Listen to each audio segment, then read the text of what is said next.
m'as sauvé, tes blessures m'ont affranchi, tu me donnes une nouvelle vie, oui sauvé, tu m'as sauvé, tes blessures m'ont affranchi, tu me donnes une nouvelle vie, oui sauvé, tu m'as sauvé.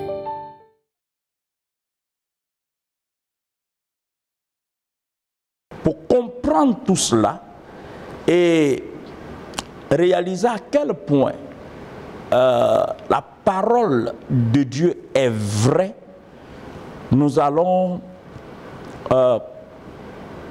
examiner point par point, j'allais dire verset par verset, la lettre adressée à cette église. Revenons à la signification du nom de Thyatire. Le nom grec qu'Alexandre le Grand a donné à cette localité au moment où l'Empire romain gouvernait et dominait, l'Empire grec, autant pour moi, gouvernait et dominait le monde. Thyatire signifie odeur d'affliction ou sacrifice perpétuel. Sacrifice perpétuel. Ce nom est une allusion prophétique à la messe catholique. Le troisième titre que je vais citer en exemple, qui est en rapport avec le deuxième qui est le vicaire de Christ, c'est le successeur du prince des apôtres. Vous voyez, dans la terminologie catholique, on parle du successeur du prince des apôtres. Ouais, et jamais le mot prince n'a été associé, rattaché aux apôtres.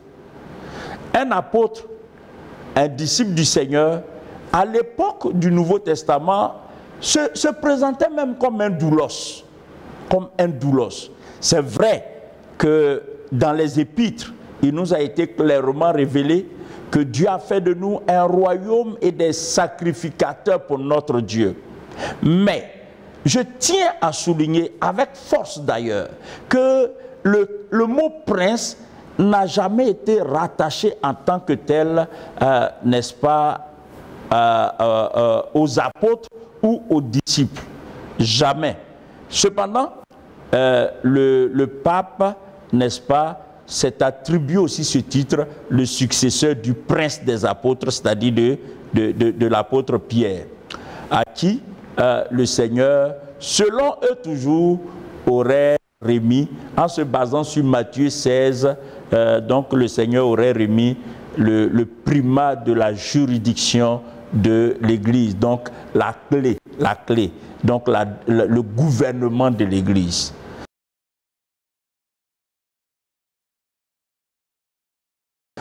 Le quatrième titre, je l'ai évoqué le mercredi prochain, du moins le mercredi passé, quand nous étudions la période représentée par l'église de Pergame. Et j'ai dit comme ça que les prêtres babyloniens qui ont fui Babylone pour s'installer, s'exiler à Pergame, après la chute de l'Empire babylonien, ces prêtres-là, le patron, le chef de ces prêtres, était appelé Pontifex Maximus. Je reprends, Pontifex Maximus. Pontifex Maximus, c'était le titre du plus grand, du chef des prêtres babyloniens.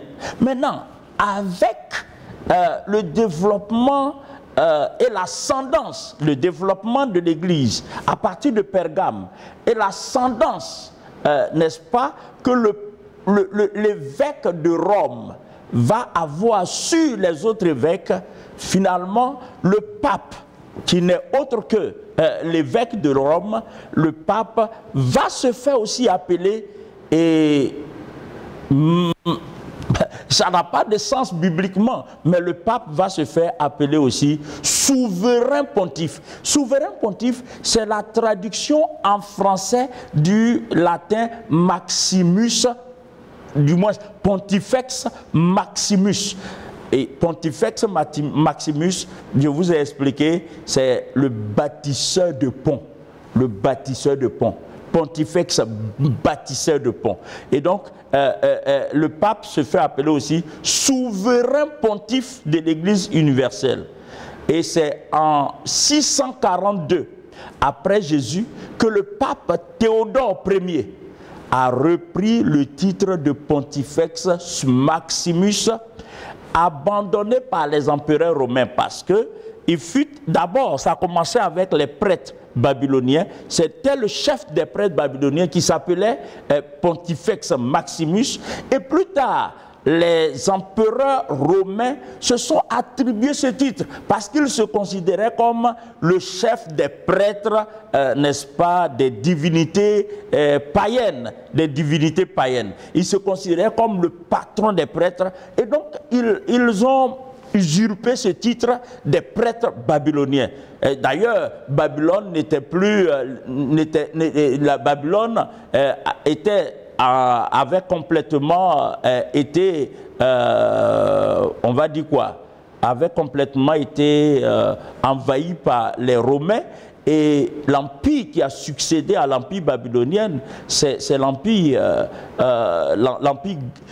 grec. Et après l'empire grec, c'est l'empire romain. Et l'empire romain a complètement, j'allais dire, cet empire a complètement récupéré, n'est-ce pas, les titres des prêtres babyloniens, et les empereurs se sont octroyés, n'est-ce pas, ces titres. C'est ainsi que plus tard, le pape Théodore Ier, en l'an 642 après Jésus-Christ, va lui aussi se faire appeler Pontifex Maximus, et à partir de ce jour, donc tous les papes qui vont lui succéder vont être aussi appelés souverains pontifes. Ça fait partie, n'est-ce pas, de leur titre. On va les considérer comme ça, on les appelle sa sainteté, et n'est-ce pas, le souverain pontife. Bon. Ça, c'est ce que je voulais dire, et tout cela montre justement le lien entre l'église de Thyatire et l'église catholique romaine, l'église catholique romaine. Bien aimé, je voudrais aborder un autre point, c'est-à-dire dans la lettre que le Seigneur a adressée à l'église de Thyatire. C'est à leur actif, c'est à l'honneur de l'église de Thyatire. Le Seigneur fait des éloges à l'église de Thyatire. Et dans l'éloge que le Seigneur fait à l'église de Thyatire, il évoque 6 éléments. Il parle premièrement des œuvres de l'église de Thyatire, de son amour, de sa foi, de son fidèle service et de l'abondance croissante de ses bonnes œuvres, plus nombreuses que les premières, et enfin de sa constance ou de sa persévérance. En Apocalypse chapitre 2 et au verset 19, il dit ceci: je connais tes œuvres, ton amour, ta foi, ton fidèle service, ta constance et tes dernières œuvres plus nombreuses que les premières. Ces caractéristiques, ces éléments que le Seigneur met en avant en parlant de ce qui est positif à l'église de Thyatire, on va remarquer que tout ce que le Seigneur met en avant là, qui participe en quelque sorte à la réputation de l'église à cette période, ces choses-là mettent l'accent sur les bonnes œuvres et les actions de bienfaisance. Or, vous savez que les bonnes œuvres et les actions de bienfaisance, ça c'est le point fort. Personne ne peut nier cela. C'est le point fort de l'église catholique romaine. À ce propos, Pierre déborde dans son livre « Le plan de Dieu à travers les âges » a écrit ce qui suit. Manifestement, les grandes qualités de l'Église catholique romaine ont toujours été un très grand dévouement pour les plus pauvres, les œuvres humanitaires, l'amour pour les démunis, la constance de ses actions et la foi en Jésus-Christ qui n'a cessé d'être enseignée scrupuleusement. Il n'en va pas de même. Ça, c'est Pierre Desbordes, l'auteur du livre « Le plan de Dieu à travers les âges », à la page 371, qui écrit cela. Il dit « Il n'en va pas de même en ce qui concerne le message de Jésus et le respect de ses enseignements. D'ailleurs, le reproche qui est fait à cette église, donc à l'église de Thyatire, qui représente trait pour trait l'église catholique romaine, donc il dit le reproche qui est fait à cette église va dans ce sens. Après donc l'éloge adressé à l'église de Thyatire, comme on devrait s'y attendre, le Seigneur énonce le grief et la condamnation qu'il profère contre l'église de Thyatire. Ainsi, nous lisons au verset 20 du chapitre 2, le Seigneur dit ceci.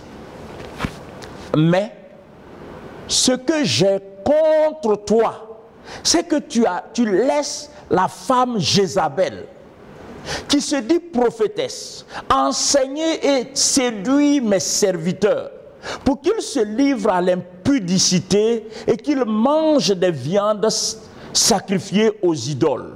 Verset 21, je lui ai donné du temps afin qu'elle se repentît. Et elle ne veut pas se repentir de son impudicité. Voici, je vais la jeter sur un lit et envoyer une grande tribulation à ceux qui commettent adultère avec elle, à moins qu'elles ne se repentent de leurs œuvres. Je ferai mourir de mort ses enfants et toutes les églises connaîtront que je suis celui qui sonde les cœurs et les reins. Et je vous rendrai à chacun selon vos œuvres. Ici donc, le Seigneur indexe le système qui caractérise ou qui a caractérisé fondamentalement l'église de Thyatire et qu'incarne l'église catholique romaine. Nous savons qu'avec l'influence de Constantin, l'influence insidieuse, subtile de Constantin, l'église avait déjà pris une tournure qui l'éloignait des principes bibliques, qui l'éloignait de l'église du Nouveau Testament tel que conçu par le Seigneur. Mais ici, avec l'église de Thyatire, il y a un élément nouveau. Non seulement l'église était déjà déviante, mais l'église de Thyatire, déviante au temps de Pergame, mais l'église de Thyatire, comme si cela ne suffisait pas, l'église de Thyatire va accueillir un autre système. Un système symbolisé par Jézabel. Par Jézabel.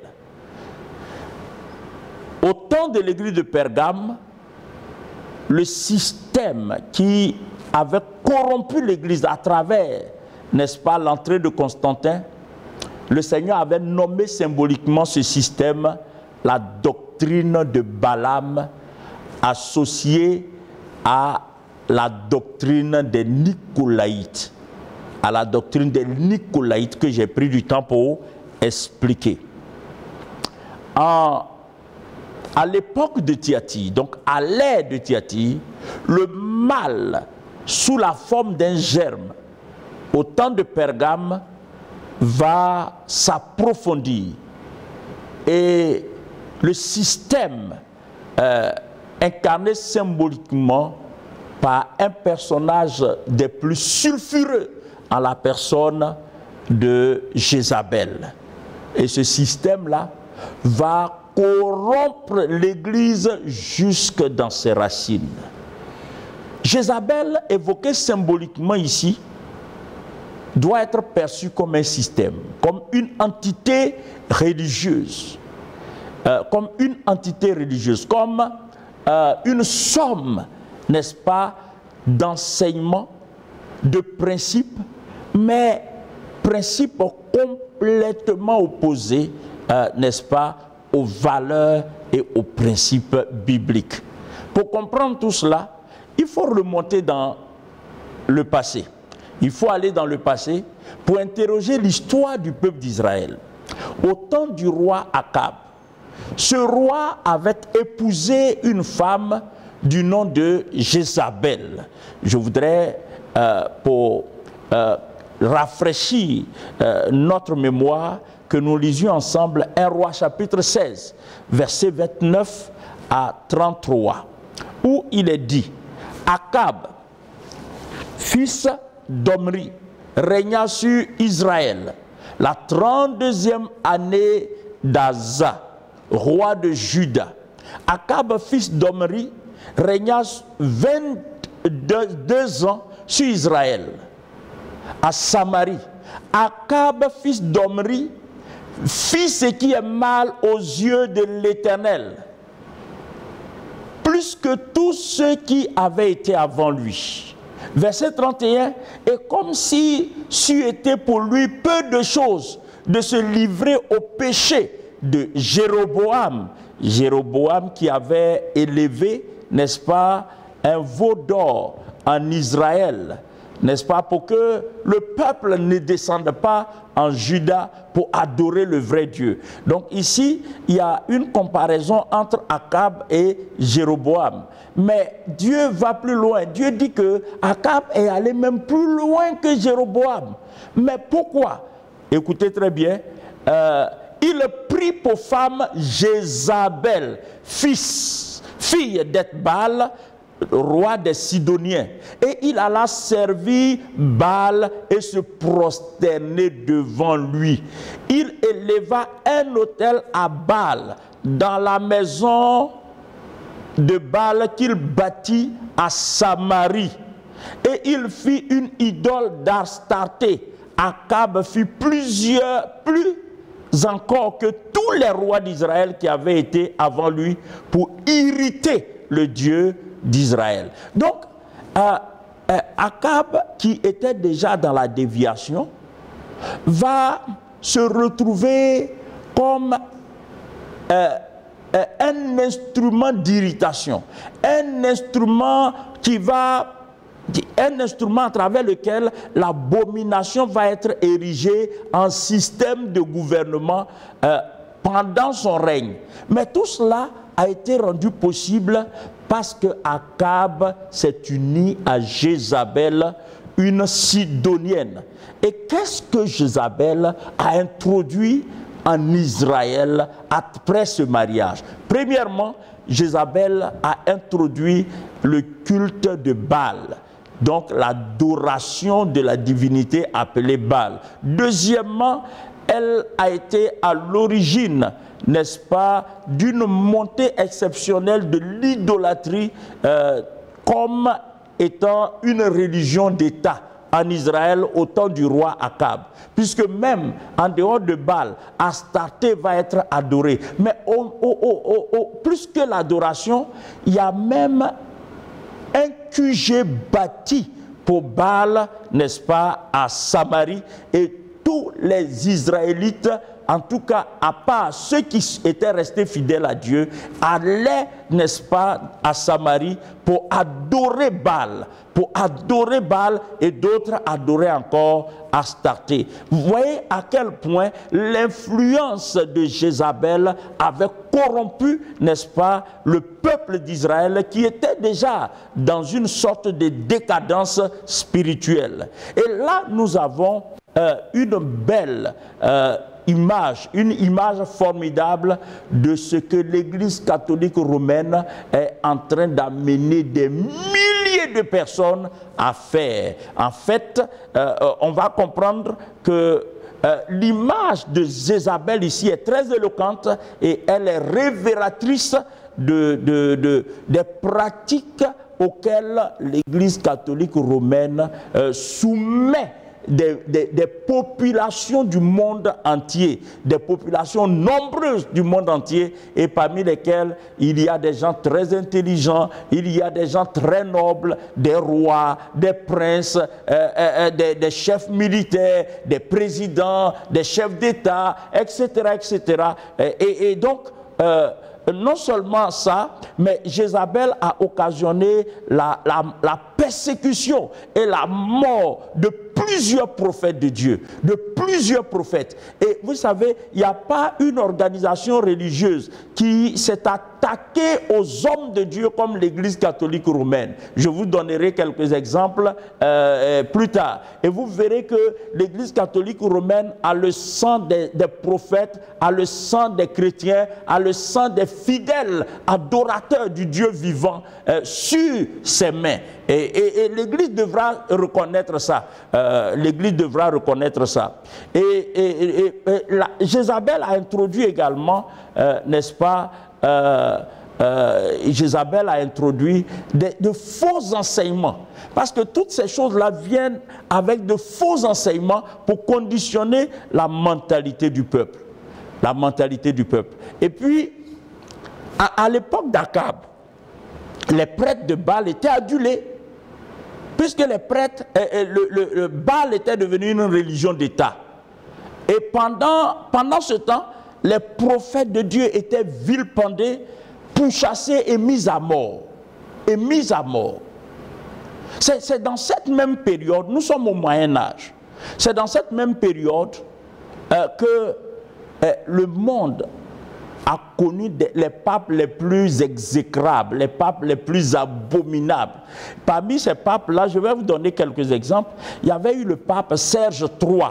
Donc le pape Serge III, nous sommes à l'an 904 jusqu'à l'an 911. Donc il a été pape pendant, on va dire, 7 ans.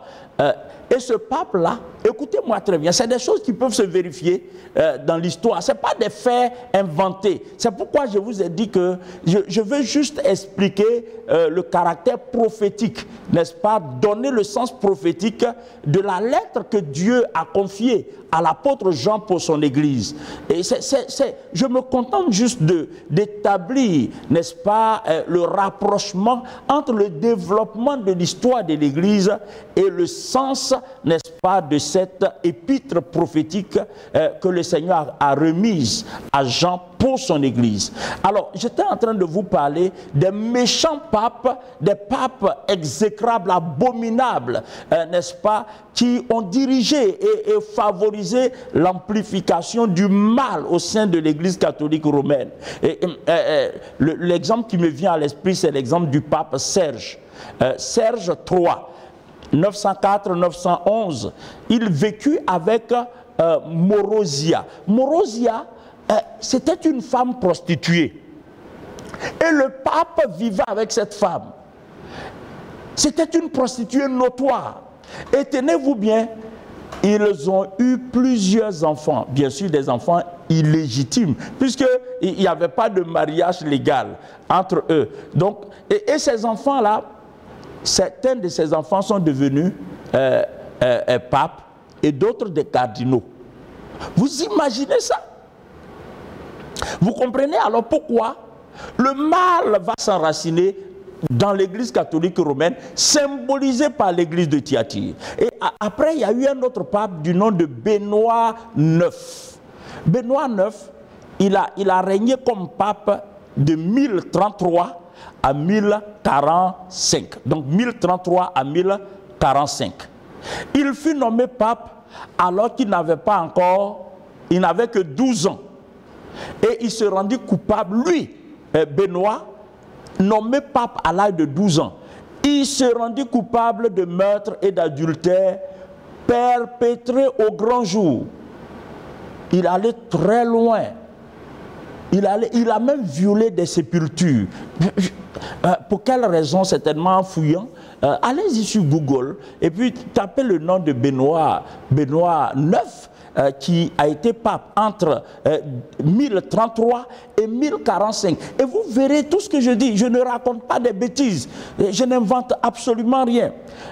Et finalement, c'est le peuple de Rome, les habitants de Rome, qui, exacerbés, agacés par l'impiété de ce pape, l'ont chassé, n'est-ce pas, du Vatican. Ils l'ont chassé. Ils l'ont chassé. Pourquoi ils l'ont chassé? Parce qu'il était trop abominable. C'était un pape.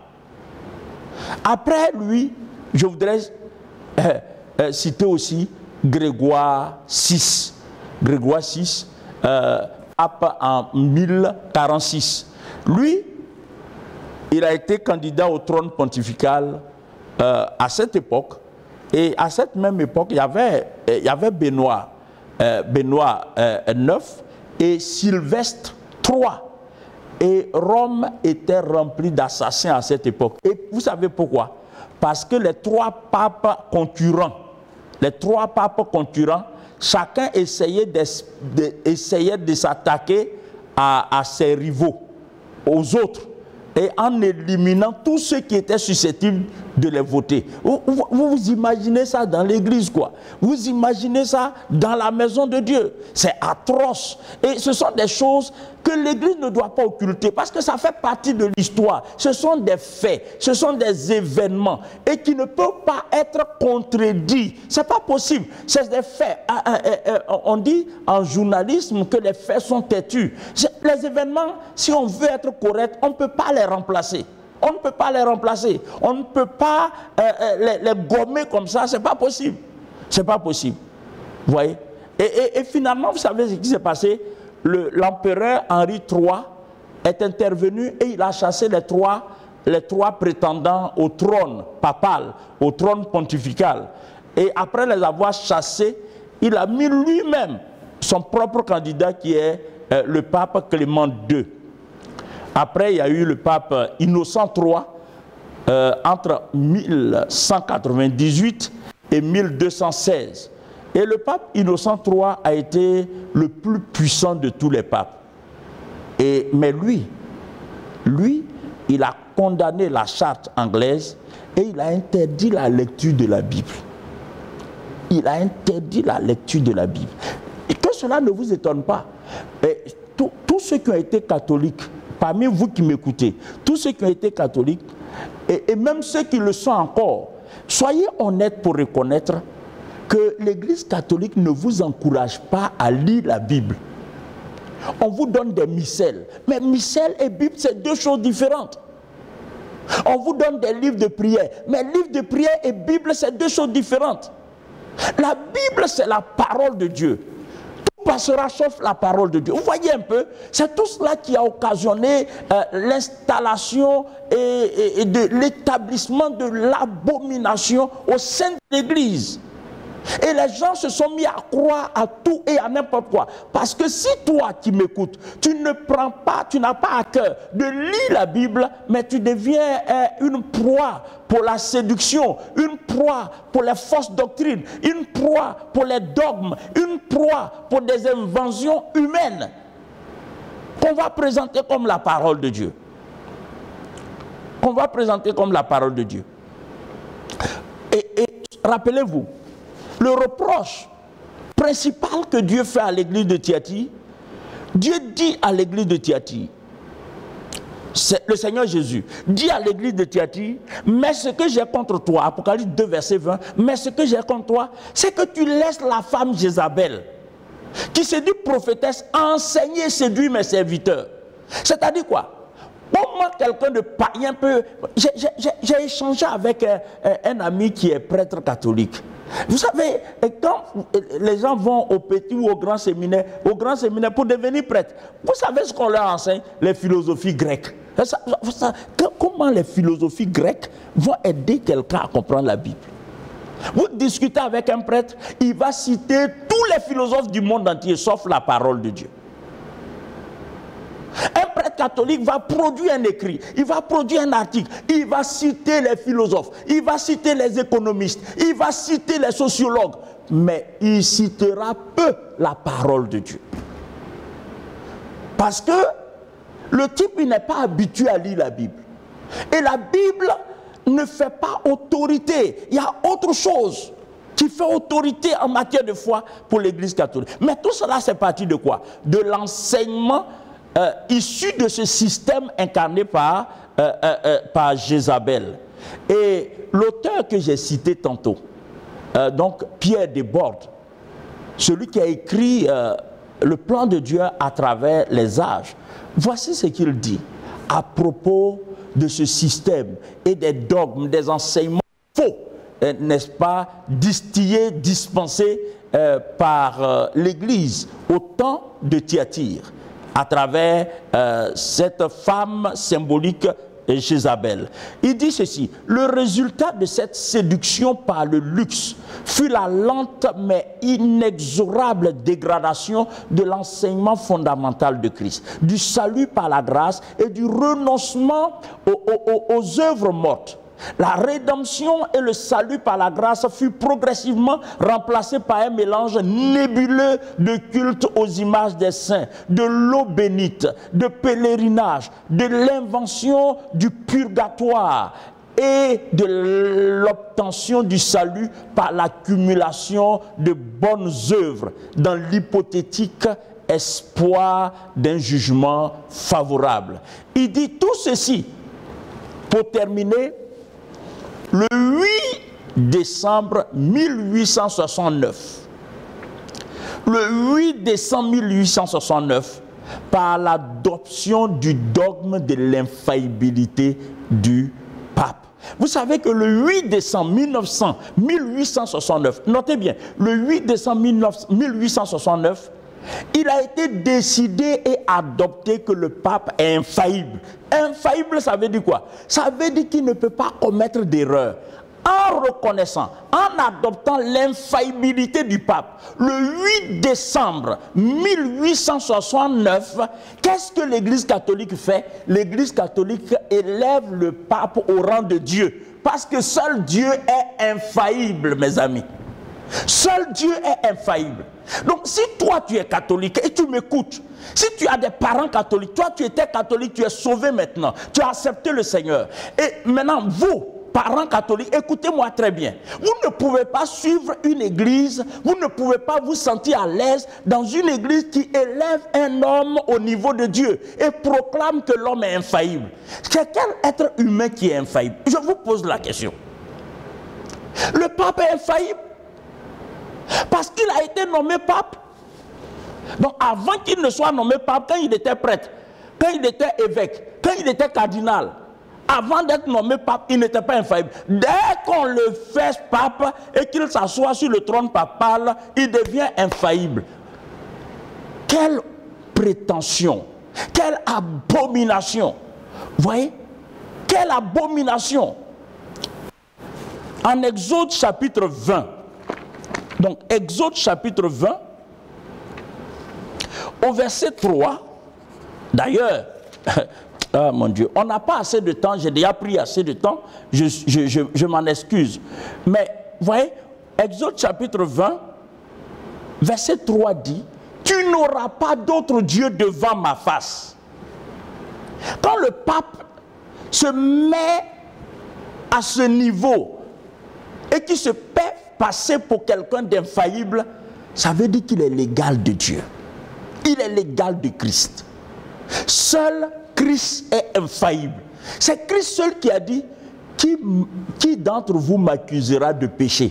Mais le pape n'a pas de péché, le pape est infaillible.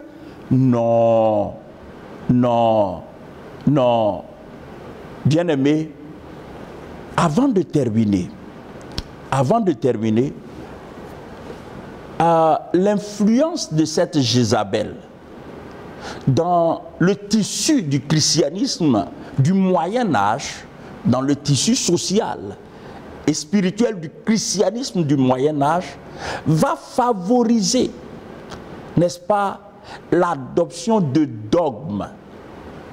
Et je voudrais vous citer 10 des dogmes sulfureux de l'Église catholique.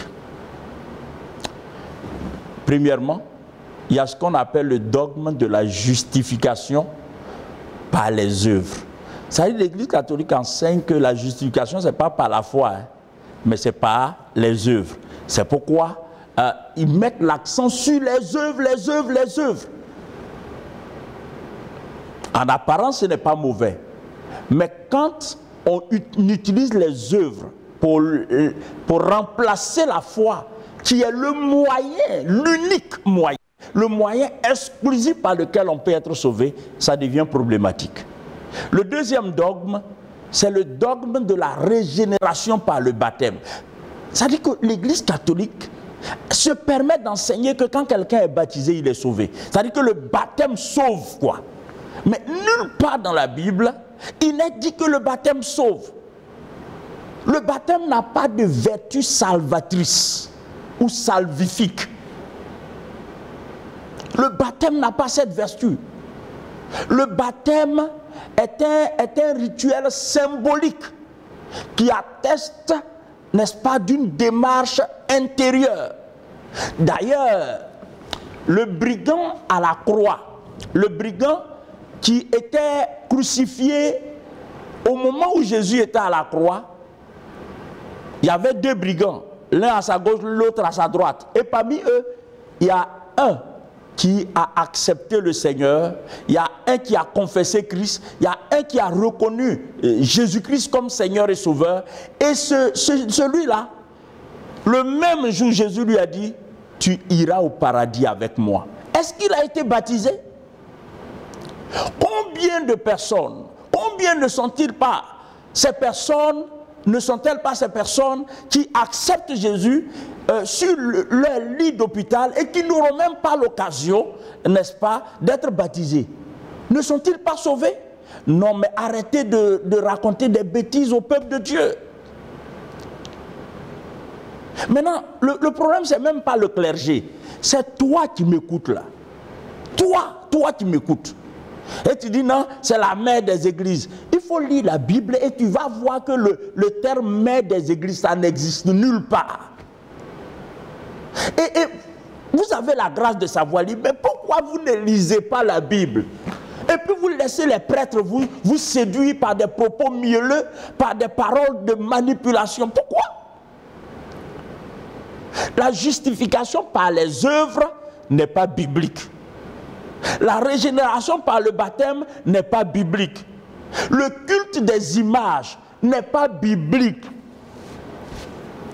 Le culte des images, des sculptures, images taillées. Et regardez, si vous êtes à la maison pendant que vous m'écoutez, prenez vos Bibles. Je ne vous dis pas de prendre les livres de prière, prenez vos Bibles. Exode chapitre 20, verset 4 dit: tu ne feras point d'image taillée, ni de représentation sous forme de photo ou sous quelque autre forme, ni de représentation quelconque des choses qui sont en haut dans les cieux, qui sont en bas sur la terre et qui sont dans les eaux plus bas que la terre. C'est-à-dire quoi? Vous ne devrez même pas faire d'image ni de Jésus, ni de Marie, ni de Pierre, ni de Paul, ni de pape, ni de saint, rien de tout cela. C'est ce que le Seigneur dit. Mais vos églises sont remplies d'images. Mais ça vient d'où? Ça vient d'où? L'influence de Jézabel. Et puis le célibat des prêtres. Ça n'a pas de sens. L'apôtre Paul n'était pas marié. Mais l'apôtre Paul a enseigné qu'il faut se marier. Pierre était marié. Jésus avait rendu visite à Capernaum, à la belle-mère de Pierre. Il a prié pour la belle-mère de Pierre. Maintenant, si l'Église catholique dit que Pierre a été le premier pape, ok, le premier pape s'est marié, pourquoi vous ne vous mariez pas? Le premier pape là, il s'est marié. Maintenant, pourquoi vous ne vous mariez pas? Vous ne voyez pas l'absurdité? Je voudrais vous dire que l'Église catholique a un modèle. Et le modèle de l'Église catholique, ce n'est pas la Bible. Le modèle de l'Église catholique, c'est les religions babyloniennes. Je vous recommande d'ailleurs la lecture du livre Les deux Babylones. Cherchez ce livre, Les deux Babylones. C'est un livre ancien écrit par un historien anglais. Les deux Babylones. Prenez ce livre, lisez. Ça va vous ouvrir les yeux. Et puis, un autre dogme qu'il faut absolument décrier dans le cadre de cette étude, c'est la confession des péchés aux prêtres. Donc, dans la plupart, si ce n'est dans tout, hein, dans la plupart des églises catholiques, il y a un confessionnal. Donc, le prêtre, il se cache quelque part, et puis les gens viennent pour se confesser. Mon père, j'ai fait ça. Mon père, j'ai fait ça. Quelle manipulation. La Bible dit que le voile a été déchiré. Chacun peut s'approcher du trône de Dieu avec assurance. Tu n'as pas besoin d'aller étaler ta vie devant un prêtre. Il faut ajouter à ça l'enseignement inique du purgatoire. Du purgatoire. Frères et sœurs, vous avez remarqué qu'il y a des fois la séance ne dure pas. Il y a eu des études qui ont duré 30 à 40 minutes, mais là je suis obligé de m'étaler un peu parce que le sujet il est important. Nous sommes là à un tournant important de l'histoire de l'Église, dominé par le catholicisme romain. Et mes amis, si nous ne comprenons pas ces choses, nous n'allons pas comprendre le plan de Dieu, tel que révélé dans ces deux chapitres du livre de l'Apocalypse.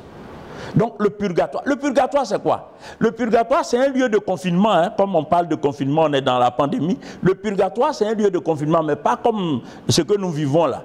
C'est un lieu de confinement, un lieu d'attente, qui n'est ni l'enfer ni le paradis, mais qui servirait à expier ou à parfaire une personne, à expier les péchés d'une personne, ou à parfaire la personne en attendant son éventuelle admission au paradis. Et c'est par rapport au purgatoire que les indulgences, un autre dogme a été institué. Les indulgences, c'est quoi? C'est la réduction du temps qu'une personne passe au purgatoire grâce au don d'argent qui est fait par la personne ou bien qui est faite en son nom. C'est-à-dire qu'aujourd'hui encore, il y a des parents catholiques qui souffrent, qui n'ont rien à manger et qui préfèrent donner le peu d'argent qu'ils ont aux prêtres pour qu'ils prient pour des gens qui sont morts il y a combien de temps là, et afin que ces gens-là quittent rapidement le purgatoire. Je vais vous dire une chose. La Bible dit qu'après la mort vient le jugement. Il ne faut pas aller donner l'argent à quelqu'un.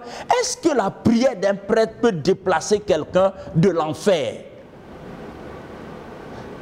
Ce que tu as été sur la terre là, une fois que tu meurs, tu ne peux rien changer à ça. Si tu n'as pas cru au Seigneur Jésus, si tu n'as pas accepté le Seigneur Jésus comme ton sauveur et ton Seigneur, une fois que tu meurs, il ne faut pas compter sur la prière d'un prêtre. Même si c'est sur la prière d'un cardinal ou même du pape lui-même. Il ne faut pas compter sur ça.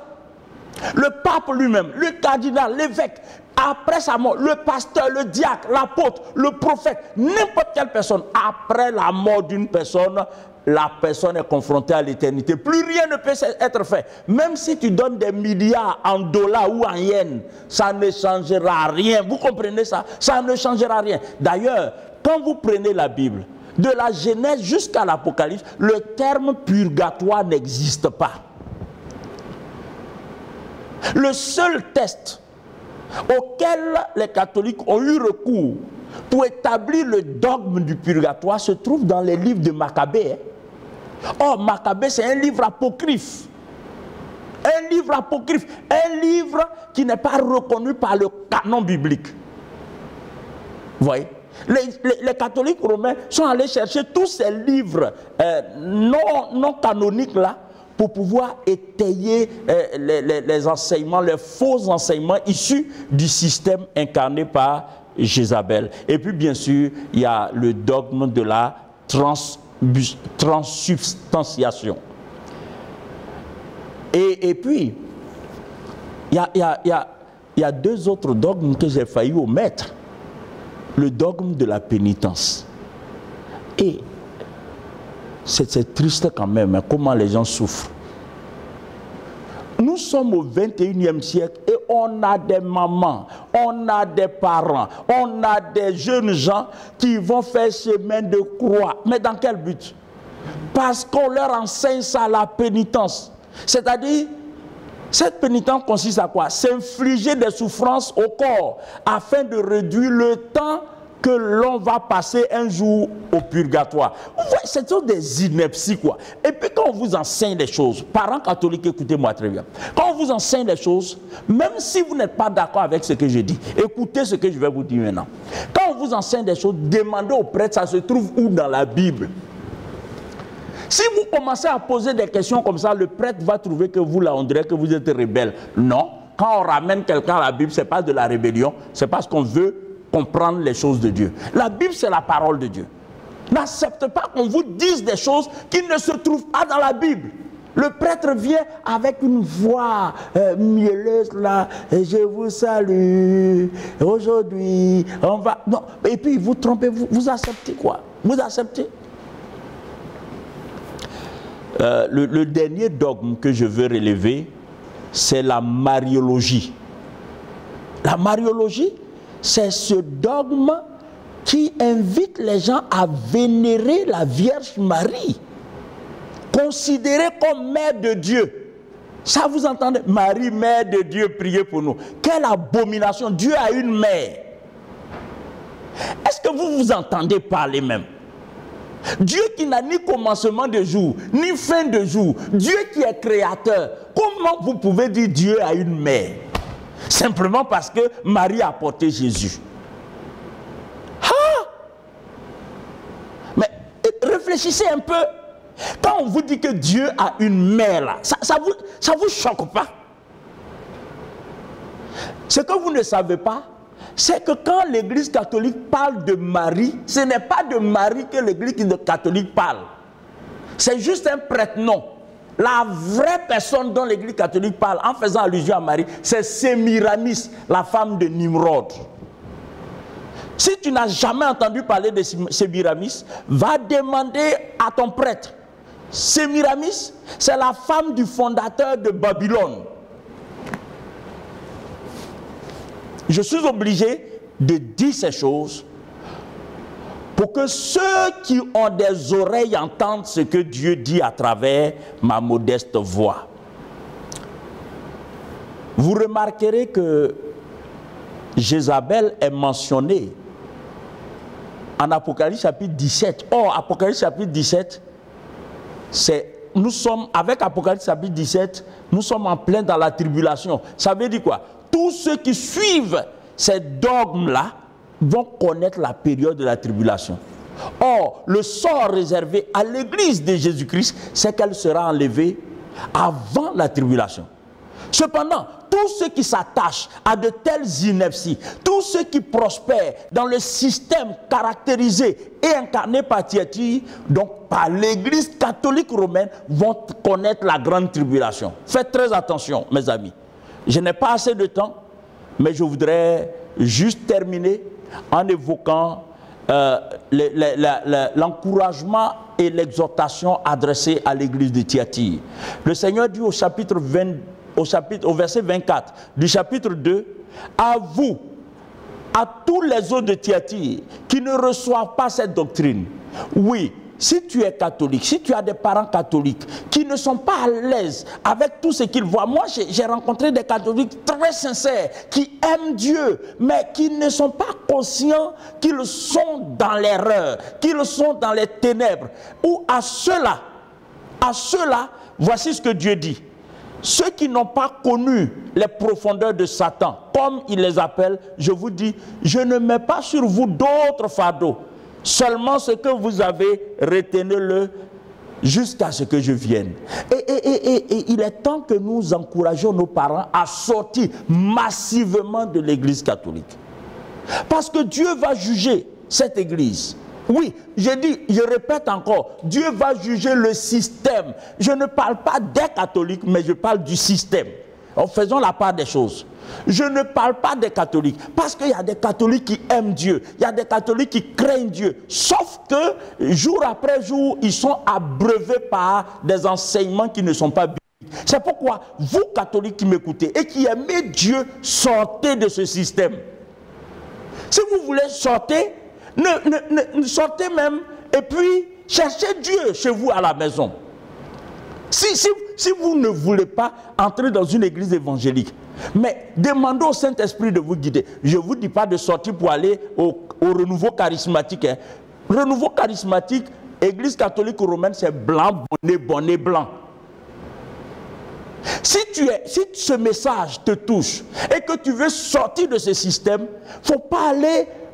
Voyez, le renouveau charismatique a été créé pour absorber tous les catholiques mécontents qui veulent renoncer à ce système. C'est pour les absorber, c'est pour contenir ces gens. C'est pourquoi quand vous rentrez dans les réunions, quand vous allez dans les réunions du renouveau charismatique, ça ressemble à une église évangélique.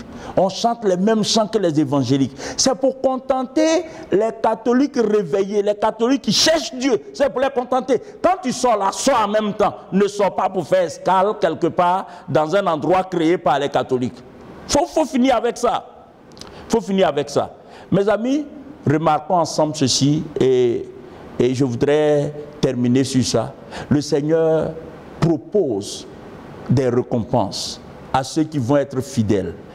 Et je crois que toi, tu le seras. Toi qui m'écoutes. Il dit à celui qui vaincra, verset 26, et qui gardera jusqu'à la fin mes œuvres, je donnerai autorité sur les nations. Oui, les véritables enfants de Dieu un jour viendront pour dominer le monde. Pour régner sur le monde pendant 1000 ans. Avant que le monde ne disparaisse et que la terre n'appartienne qu'aux enfants de Dieu. Et puis il dit, il les pètera avec une verge de fer, comme on brise les vases d'argile, ainsi que moi-même j'en ai reçu le pouvoir de mon Père. Et il dit, je lui donnerai l'étoile du matin. L'étoile du matin, c'est le Seigneur Jésus. Donc tous ceux qui vont être fidèles, tous ceux qui vont renoncer, n'est-ce pas, à ces bêtises, à ces dogmes, pour s'attacher au Seigneur, le Seigneur lui-même sera leur portion, comme il sera la portion de tous ceux qui sont rachetés et nés de nouveau. Pour votre information, les chrétiens qui ont dominé, certains des chrétiens, certains des personnages clés qui ont dominé, n'est-ce pas, de par la justesse de leur foi, de par leur fidélité authentique au Dieu d'Israël, au Seigneur Jésus-Christ, ces chrétiens-là, à leur nombre, il faut citer John Wycliffe. John Wycliffe qui a été le premier traducteur de la Bible entière en anglais. Et puis il y a le célèbre Jean Hus. Jean Hus qui a été un prédicateur intrépide et un prédicateur intraitable de la parole de Dieu. Et vous savez que Jean Hus avait travaillé à la propagation de la Bible, de la parole de Dieu. Et il avait pour vision de rendre la parole de Dieu accessible à tout le monde.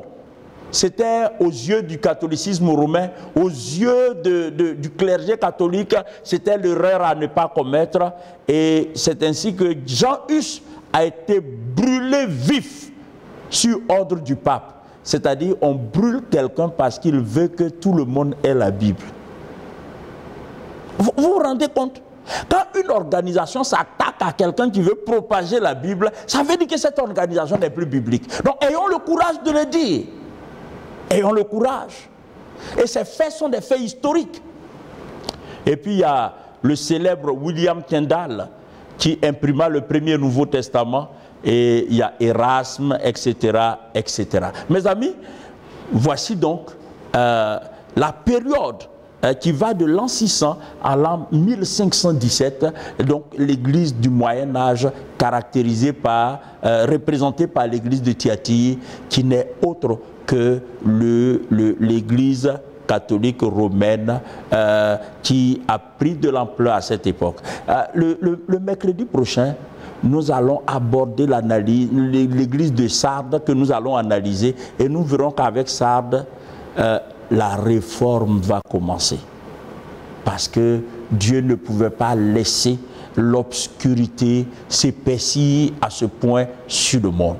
En attendant donc mercredi prochain, je voudrais m'excuser du temps que je vous ai pris aujourd'hui, et puis vous encourager cependant à partager ces études. Tout ce que j'ai dit m'engage personnellement en tant qu'enseignant de la parole de Dieu. Je répondrai de tout ce que j'enseigne, et je suis conscient que ça va irriter beaucoup de personnes, ça va frustrer, ça va agacer beaucoup de personnes, mais je suis reconnaissant au Seigneur parce que c'est de la vérité que j'enseigne. Voilà, donc que Dieu vous bénisse. Partagez ces enseignements à tous vos parents, à tous vos pasteurs. Si vous connaissez des prêtres, partagez ces enseignements. Partagez ces enseignements. Que Dieu vous bénisse. Seigneur, merci de bénir ton peuple, de bénir ta parole dans le cœur de chacun de nous et de répandre davantage cette vérité de ta parole jusqu'aux extrémités de la terre. Au nom de Jésus. Amen.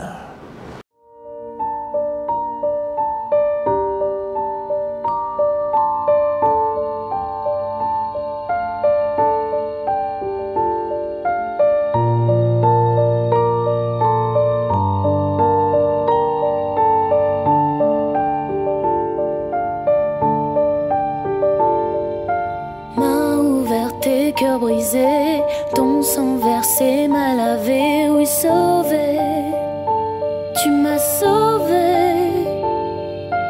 Tes blessures m'ont affranchi, tu me donnes une nouvelle vie, oui sauvé, tu m'as sauvé.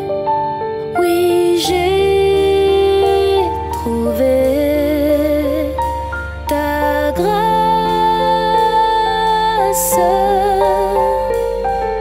J'ai trouvé ta grâce.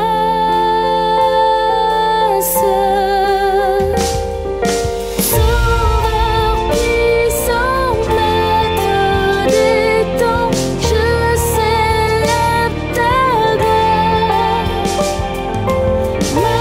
Majestueux Seigneur des cieux, je te donne tout. Tes joies sont dans mon âme, tes bienfaits chaque jour t'acclament, oui sauvé, tu m'as sauvé. Ta grande paix chante à ma vie, les louanges d'un Dieu béni, oui sauvé, tu m'as sauvé. Oui, j'ai trouvé ta grâce.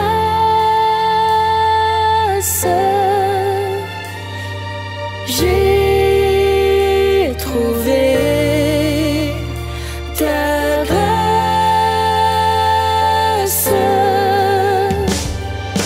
Sauveur puissant, maître des sangs, je célèbre ta gloire. Majestueux